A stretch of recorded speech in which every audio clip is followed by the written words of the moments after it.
ચલો વિદ્યાર્થી મિત્રો, આપણે જોઈએ સ્વાધ્યાયનો 8મો દાખલો, ચેપ્ટર નંબર 2. શું કહે છે પહેલા જરા જોઈ લઈએ. તમે પણ બુક્સ ખોલી રાખજો. બે પ્લેટો વચ્ચે હવા હોય તેવા સમાંતર પ્લેટ કેપેસિટરના પ્લેટનું ક્ષેત્રફળ આપી દીધું છે. મતલબ કેટલું આપ્યું છે? A = 6 × 10⁻³ metre square. ચલો બીજું, અને બે પ્લેટ વચ્ચેનું અંતર એટલે કે સ્મોલ d આપી દીધો છે. એનું મૂલ્ય કેટલું છે? 3 મિલીમીટર. મિલીમીટર નહીં ચાલે, મીટરમાં ફેરવવો પડશે એટલે 10⁻³ મીટર. ચલો વિદ્યાર્થી મિત્રો આગળ વધીએ. જરા શું કહે છે તે તો તેનું કેપેસિટન્સ ગણો, એટલે કે આપણે ગણવાનું છે C0. બીજું આપી દીધું છે કે આની સાથે 100 વોલ્ટની બેટરી જોડેલો હોય તો વિદ્યુતભાર ગણો, એટલે કે બેટરીનો વોલ્ટેજ આપી દીધો છે V0 = 100 વોલ્ટ. ચલો વિદ્યાર્થી મિત્રો, આના ઉપરથી આપણે બે દાખલા ગણવાના છે. એટલે પહેલા બહુ વ્યવસ્થિત જરા ધ્યાનથી સમજજો કે અહીંયા આપણી પાસે કેપેસિટર છે, પણ કેપેસિટરની અંદર વચ્ચે કોઈ ડાઇલેક્ટ્રિક પદાર્થ ભરેલ નથી. મતલબ કે ખાલી કેપેસિટર છે, વચ્ચે હવા છે. હવે જ્યારે હવા હોય, આ બંને વચ્ચેનું જે અંતર છે એટલે તેટલું જે અંતર એને આપણે બે પ્લેટ વચ્ચેનું અંતર d કહીએ છીએ. અને કેપેસિટર છે એ આવી રીતના આમ હોય છે, એટલે કે પ્લેટ હોય છે, અને બંને પ્લેટનું ક્ષેત્રફળ એક સરખું હોય છે. એટલે પ્લેટનું એક ક્ષેત્રફળ હોય 6 × 10⁻³ જેને આપી દીધું છે. પહેલા કેપેસિટન્સ શોધવાનું છે, અને પછી આપણે જે શોધવાનું છે એ બીજો આપણે શોધવાનો છે વિદ્યુતભાર Q0. મતલબ કે આ પ્લેટ ઉપર કેટલો વિદ્યુતભાર જમા થઈ ગયો છે. અહીંયા દાખલા તરીકે ધન વિદ્યુતભાર જમા થશે, તો આ બાજુ છે એ ઋણ વિદ્યુતભાર જમા થશે. તો જમા થયેલો વિદ્યુતભાર જ્યારે શોધવાનો છે, પહેલા આપણે શોધી નાખીએ કેપેસિટન્સ. સ્વાધ્યાયનો 8મો દાખલો છે, જરા ધ્યાનથી સમજજો. એટલે અહીંયા પહેલા આપણે શોધી નાખીએ કેપેસિટન્સ. એટલે લખી નાખીએ કેપેસિટન્સ શોધવા માટે. ચલો કેપેસિટન્સનું સૂત્ર શું છે વિદ્યાર્થી મિત્રો? બોલો જરા. C0 હવે C0 પણ બોલી શકાય. C0 સમાંતર પ્લેટ કેપેસિટર છે, એટલે એના માટેનું સૂત્ર છે A ε0/d. ઓ બારે જો વિદ્યાર્થી મિત્રો, અહીંયા હવા છે ને એટલે C0 લખેલું છે, કારણ કે માધ્યમ છે તો આપણે C નામ આપી દેશું. અથવા તો તમે અહીંયા C આપી દો તો પછી માધ્યમમાં C' નામ આપજો. તમને જે યોગ્ય લાગે તે કરજો. ચલો A એરિયા આપણને આપી દીધો છે 6 × 10⁻³ બીજું ε0 8.854 × 10⁻12. યાદ છે વિદ્યાર્થી મિત્રો, પહેલા ચેપ્ટરમાં મૂલ્ય આવતું હતું ε0 નું, એ મૂક્યું છે. હવે d બે પ્લેટ વચ્ચેનું અંતર d 3 મિલીમીટર. મીટરમાં ફેરવવું પડશે એટલે 3 × 10⁻³ ચલો આખાનું જરા સાદુરૂપ આપણે આપવા જઈશું તો જવાબ કેટલો આવશે? જરા કેલ્સી મારીને જરા જોઈ લો વિદ્યાર્થી મિત્રો, કેટલો જવાબ આવશે? 17.7 × 10⁻, કેટલો જવાબ આવશે? 12. ઓ બાર 17.7 છે એટલે આપણે કામ કરો, પોઈન્ટ પછી એક વધારે છે એટલે 18 કરી શકીએ. તો અહીં આપણે લખી નાખીએ 18 × 10⁻12 ફેરેડ. હવે -12 છે એટલે એને પાઇકોમાં ફેરવી શકીએ. તો અહીં શું લખી શકાય બોલો વિદ્યાર્થી મિત્રો? 18 પાઇકોફેરેડ. તો આનું કેપેસિટન્સ છે, મતલબ કે સંગ્રહ કરવાની ક્ષમતા છે, કેટલી મળશે બોલો તો જરા? 18 પાઇકોફેરેડ. બીજું આપણને શોધવાનો કીધો છે વિદ્યુતભાર, એટલે જરાક શોધી નાખીએ કે વિદ્યુતભાર શોધવા માટે ચલો C છે, V છે, Q શોધવાનું છે. જરાક સમજો વિદ્યાર્થી મિત્રો, કેપેસિટન્સ છે, વિદ્યુત સ્થિતિમાન છે, મતલબ કે OPD છે, વિદ્યુત સ્થિતિમાનનો તફાવત છે, અને Q શોધવાનો છે. તો આપણી પાસે બેઠું સૂત્ર છે કવચ, ક વ ચ. તો શું લખી નાખીએ બોલો જરા? V આપણી પાસે કેટલા છે? 100.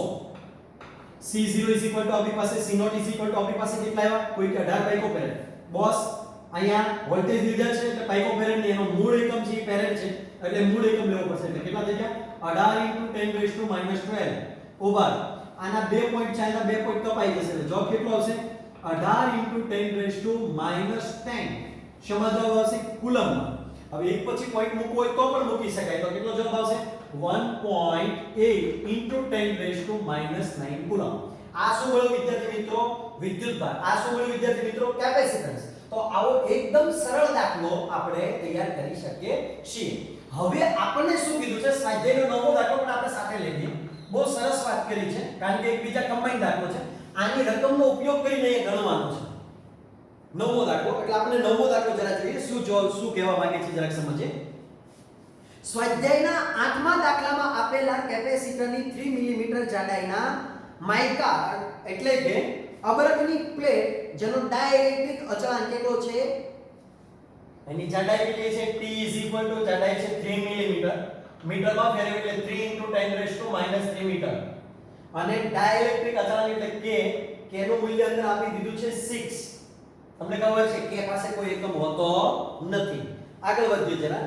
તો પછી નીચેનું શોધો. વોલ્ટેજ સપ્લાય જોડી રહે ત્યારે શું કહે છે, પહેલા જરાક સમજો વિદ્યાર્થી મિત્રો.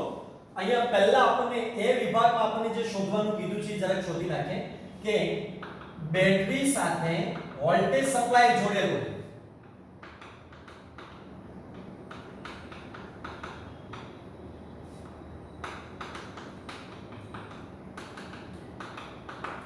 આનો મતલબ એ થયો કે જે કેપેસિટર છે એની અંદર ડાઇલેક્ટ્રિક પદાર્થ ભરવાનો છે જેનો ડાઇલેક્ટ્રિક અચળાંક અહીંયા તમને આપી દીધો છે 6. આની અંદર ડાઇલેક્ટ્રિક અચળાંક ભરવાનો છે, મતલબ કે આવી રીતે આમ ભરવાનો છે. આ કેપેસિટર છે, આની અંદર આપણે ડાઇલેક્ટ્રિક અચળાંક ભરીએ જેનું મૂલ્ય k નું મૂલ્ય ડાઇલેક્ટ્રિક પદાર્થ ભરીએ એનું k મતલબ કે અચળાંકનું મૂલ્ય કેટલું છે 6. આવો એક ડાઇલેક્ટ્રિક અચળાંક ભરીએ અને એને બેટરી સાથે આપણે જોડી રાખીએ તો વિદ્યાર્થી મિત્રો યાદ કરજો, આપણે તમને આ બધું શીખવેલું છે, આપણે બધું શીખવી દીધું છે થિયરી ની અંદર. તો શું થશે, તો બધું શોધો. ચલો હવે વોલ્ટ કેટલા છે, V આપણને આપેલા કેટલા છે, આગલી રકમ આપ્યા છે, કારણ કે આ દાખલાને આના ઉપર ફોલો લેવાનો છે, ખાલી એટલા બે જ વસ્તુ વધેલી છે, બીજું કશું નથી. ચલો તો આપણે પહેલા શેના માટે જરા ટ્રાય કરીએ, વોલ્ટેજ માટે.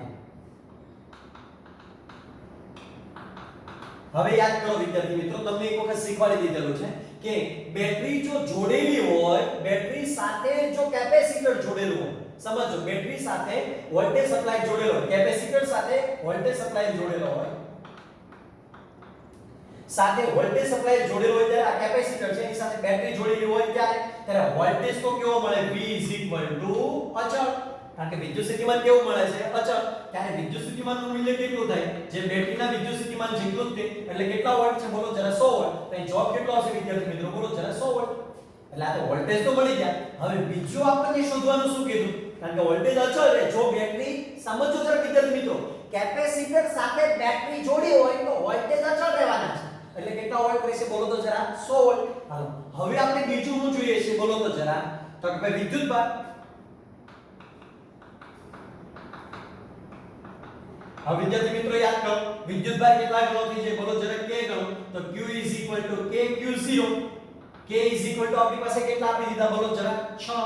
અને q0 આપણે જે મૂલ્ય શોધી નાખ્યું તો કેટલું હતું બોલો જરા, 1.8 × 10⁻⁹. તો 1.8 × 10⁻⁹. શું કરવા આવું લીધું તમને ખ્યાલ છે ને વિદ્યાર્થી મિત્રો, કારણ કે જો બેટરી જોડી રાખો તો વિદ્યુતભાર કેટલા ગણો થઈ જાય, k ગણો, કારણ કે વિદ્યુતભાર વધી જાય. કારણ કે અંદર જોજો પહેલા ડાઇલેક્ટ્રિક પદાર્થ નહોતો, બેટરી જોડી, ડાઇલેક્ટ્રિક પદાર્થ નહોતો, હવે ડાઇલેક્ટ્રિક પદાર્થ અંદર એડ કર્યો છે, બેટરી જોડી રાખી છે, તો એનો વિદ્યુતભાર k ગણો થઈ જશે. એટલે જે મૂળ વિદ્યુતભાર હતો એને કેટલા વડે ગુણવો પડે વિદ્યાર્થી મિત્રો, k વડે. મૂળ વિદ્યુતભાર કેટલો હતો, 1.8 × 10⁻⁹. એને કેટલા વડે ગુણીએ, k વડે. k નું મૂલ્ય કેટલું હતું ઉપર જોવો તો જરા 6. તો કેટલા વડે ગુણી નાખીએ બોલો જરા વિદ્યાર્થી મિત્રો, 6 વડે. તો હવે 6 વડે ગુણવા જાઓ તો કેટલા થઈ જશે બોલો તો જરા, તો ભાઈ 10.8. કેલ્સી મારો જરા વિદ્યાર્થી મિત્રો, 10.8 × 10⁻⁹. હવે આપણે તો એક પછી પોઈન્ટ જોઈએ છીએ, તો આપણે કેટલા કરીએ બોલો જરા, 1.08 × 10⁻⁻. એક પોઈન્ટ આ બાજુ આવ્યા તો કેટલા થઈ ગયા બોલો જરા, 8 કુલમ. અચ્છા ચલો વિદ્યાર્થી મિત્રો, આ શું બન્યું બોલો જરા, વિદ્યુતભાર. હાલો વિદ્યુત સ્થિતિમાન મેળવ્યું, વિદ્યુતભાર મેળવ્યું. હવે આપણે શું જોઈએ બોલો તો જરા, કેપેસિટન્સ. અહીં શું લખી નાખીએ, કેપેસિટન્સ માટે, અથવા કેપેસિટન્સ શોધવા માટે. હાલો ચલો, ડાઇલેક્ટ્રિક પદાર્થ ભરેલો છે, બેટરી જોડેલી છે, તો પછી કેપેસિટન્સ નું મૂલ્ય કેટલું થઈ જશે, તો ભાઈ C મૂળભૂત કેપેસિટન્સ છે એના કેટલામાં ભાગનું થઈ જાય બોલો જરા, કે ઘણું થઈ જાય ને, કારણ કે અંદર કેપેસિટન્સ ડાઇલેક્ટ્રિક ભરતા વધી જાય, ભાગનું એટલે અડધું ના થાય, વધી જાય. એટલે C શું લખીને કાઈ, kCε kC0. ચલો k નું મૂલ્ય કેટલું છે, 6. C0 નું મૂલ્ય કેટલું છે બોલો જરા, 18. તો અહીં કેટલા કરી નાખીએ બોલો જરા, 18. તો બોલો 18 6 કેટલા થઈ ગયા બોલો વિદ્યાર્થી મિત્રો, 108. તો શું લખી નાખો, 108 પાઇકોફેરેડ. ચલો કેટલી વસ્તુ શોધી બોલો તો જરા, વોલ્ટેજ જે બદલાતો નથી, વિદ્યુતભાર જે બદલાય છે k ગણો થઈ જાય છે, અને કેપેસિટન્સ પણ કેટલા ગણો થઈ જાય છે, k ગણો. એટલે k નું મૂલ્ય કેટલું છે, તો ભાઈ 6. એટલે કેટલા વડે ગુણી નાખ્યું બોલો જરા વિદ્યાર્થી મિત્રો, આપણે 6 વડે. ચલો હવે બીજું આપણને રકમમાં શું કીધું કે ભાઈ કેપેસિટર સાથે સપ્લાયર જોડેલ ન હોય ત્યારે, મતલબ કે બેટરી જોડેલી ન હોય ત્યારે, કેપેસિટર સાથે બેટરી જોડેલ ન હોય ત્યારે, મતલબ કે સપ્લાયર જોડેલ ન હોય ત્યારે, મતલબ કે ખાલી કેપેસિટર હોય ત્યારે શું ઘટના બને? વિદ્યાર્થી મિત્રો તમને યાદ હશે આપણે થિયરી ની અંદર ભણેલું, વિદ્યુત ભાર અચળ રહે છે, વિદ્યુત ભાર બદલાતો નથી. મતલબ કે એક વખત આપણે કેપેસિટરને કમ્પ્લીટલી ચાર્જ કરી દીધું, સમજો જરા વિદ્યાર્થી મિત્રો, કમ્પ્લીટલી ચાર્જ કરી દીધું, પછી આપણે એને સપ્લાયરને દૂર કરી દીધો, મતલબ કે બેટરી દૂર કરી દીધી, અને એની અંદર પછી આપણે ડાઇલેક્ટ્રિક પદાર્થ અંદર એડ કર્યો, મતલબ કે ડાઇલેક્ટ્રિક અવાહક પદાર્થ અંદર એડ કર્યો,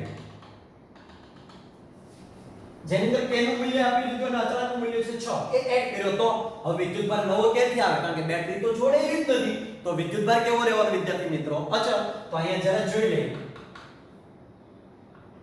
વિદ્યુતભાર અચળ રહેશે, તેનું મૂલ્ય કેટલું થાય? q q0, તો q q0 હવે q0 ની વેલ્યુ કેટલી હતી? કોઈ કહે છે જોઈ આવી, ના આ તો બેટરી જોડેલી હોય ત્યારની વાત છે, બેટરી ન જોડેલી હોય ત્યારે વિદ્યુતભાર કેટલો હતો? તો ભાઈ 1.8 into 10 raised to minus કેટલા છે બોલો જરા? 9 કુલમ. Very good. ચલો હવે આપણે શું જોઈએ? આ વિદ્યુતભાર તો આપણે આવી ગયો, હવે આપણે લઈ લઈએ વોલ્ટેજ. એટલે શું શોધીએ બોલો જરા? વોલ્ટેજ શોધવા માટે ચલો એનું સૂત્ર શું થશે બોલો જરા? V હવે તમને ખબર, એક વખત અંદર અબરત એડ કરી દીધું છે, મતલબ કે ડાઇલેક્ટ્રિક અંદર એડ કરી દીધું, બેટરી જોડી નથી રાખી, એટલે વોલ્ટેજમાં શું થશે ખબર? બે પ્લેટ વચ્ચેનો વિદ્યુત સ્થિતિમાનમાં શું થશે ખબર? ઘટાડો. એટલે કેટલામાં ભાગનું થઈ જશે ખબર? જે મૂળ વોલ્ટેજ હતા ને એના કેમાં ભાગનું થઈ જશે. એટલે મૂળ વોલ્ટેજ કેટલા હતા બોલો વિદ્યાર્થી મિત્રો? 100, એને ભાગ્યા k એટલે કેટલા થઈ ગયા બોલો જરા? 6. તો આપણે બોલો જરા બેનો કેલ્સી જરા મારો તો જવાબ કેટલો આવશે? 16.66 વોલ્ટ. અચ્છા, હવે આપણને શું શોધવાનું કહે છે? ચલો હાલો, વિદ્યુતભાર શોધાઈ ગયો, વોલ્ટેજ શોધાઈ ગયો, હવે આપણને બીજું શું શોધવાનું છે બોલો જરા? કેપેસિટન્સ. તો અહીંયા જરા લખી નાખીએ કેપેસિટન્સ શોધવા માટે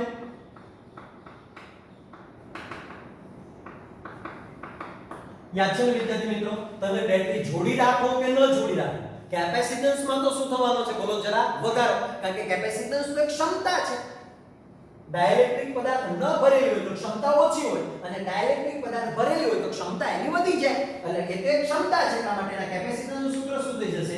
C kC0. હાલો, k નું મૂલ્ય કેટલું છે? 6, અને C0 નું વેલ્યુ કેટલી હતી બોલો જરા? અહીંયા 18, કારણ કે હવામાં હોય ત્યારે મૂલ્ય કેટલું હોય? 18 18 6 એટલે કેટલો જવાબ આવશે બોલો જરા? 108 પાઇકોફેરેડ. અચ્છા, તો આ લેવલ પરના જો તમને કોઈ પણ પ્રકારના દાખલા પૂછે, હજી એકવાર જરા જોઈ લો, ખાલી કેપેસિટરમાં હવા ભરી હોય તો વિદ્યુત સ્થિતિમાન તો આપણને આપી દીધેલું હતું, કેપેસિટર શોધી નાખ્યો અને વિદ્યુતભાર શોધી નાખ્યો. હવે હવાની જગ્યા અંદર ડાઇલેક્ટ્રિક પદાર્થ એડ કરો અને બેટરી જોડી રાખો. સમજો જરા, ડાઇલેક્ટ્રિક પદાર્થ એડ કરી અને પણ પાછી બેટરી સાથે જોડી રાખવાની છે, તો પછી વિદ્યુત સ્થિતિમાન અચળ રહેશે અને વિદ્યુતભાર અને કેપેસિટન્સમાં શું થશે? વધારો. અચ્છા ચલો, હવે તમે બેટરી છૂટી પાડી દો તો વિદ્યુતભાર અંદર અચળ રહેશે અને વિદ્યુત સ્થિતિમાનમાં શું થશે? તો ભાઈ ઘટાડો, એટલે કેમાં ભાગનું થઈ જશે, પરંતુ કેપેસિટન્સમાં શું થશે? વધારો, એટલે કે k ગણું થઈ જશે. તો આવી રીતે તમે અલગ અલગ રીતે આમાં કોઈ રકમ બદલીને જો તમને દાખલા પૂછે તો તમને આવડી જવા જોઈએ. હવે વિદ્યાર્થી મિત્રો તમને પ્રશ્ન એવો થશે કે સાહેબ જી, તમને કેમ ખબર પડી કે અહીંયા આખા વિસ્તારમાં ડાઇલેક્ટ્રિક પદાર્થ ભરવાનો છે? કેમ અડધો ડાઇલેક્ટ્રિક પદાર્થ ભરો તો આવી રીતે વિદ્યુત સ્થિતિમાન મળે? તો જવાબમાં આવે ના. કારણ કે આપણે એક પહેલા એક દાખલો આપણે ગણ્યો હતો, તો દાખલા તરીકે આપણી પાસે આવું કોઈ કેપેસિટર છે અને તમે આટલા વિસ્તારની અંદર ડાઇલેક્ટ્રિક પદાર્થ ભરો છો, તો આના વિદ્યુત સ્થિતિમાન શોધવા માટેનું સૂત્ર અલગ આવે. તો ડાયરેક્ટ વિદ્યુત સ્થિતિમાન અચળ છે એવું લખી ના શકાય. તો શું કરવું પડે? અથવા આ વિદ્યુત સ્થિતિમાન આ રીતે મેળવી ના શકાય. મને કેમ ખબર પડી કે આખા વિસ્તારમાં ડાઇલેક્ટ્રિક પદાર્થ ભરેલો છે? જરા ધ્યાનથી સમજો, અહીંયા જરા સમજવા જેવી વાત છે, જોજો જરા. અહીંયા આપણને શું કીધું છે વિદ્યાર્થી મિત્રો બોલો તો જરા? બે પ્લેટ વચ્ચેનું અંતર કેટલું આપ્યું? 3 મિલીમીટર. અને ડાઇલેક્ટ્રિકની જાડાઈ પણ કેટલી આપી? 3 મિલીમીટર. એટલે વચ્ચે જગ્યા કેટલી હતી? 3 મિલીમીટર. અને અંદર ડાઇલેક્ટ્રિક પદાર્થ ભર્યો એ પણ કેટલો હતો? 3 મિલીમીટર. તેનો મતલબ એ છે કે આખા કેપેસિટરની અંદર ડાઇલેક્ટ્રિક પદાર્થ ભરેલો છે. અને એટલા માટે આપણે આવી રીત વાપરી છે. તો આવી રીતના અલગ અલગ પ્રકારના જો તમને દાખલા પૂછાય તો આવડી જવા જોઈએ. થેન્ક યુ વેરી મચ વિદ્યાર્થીઓ.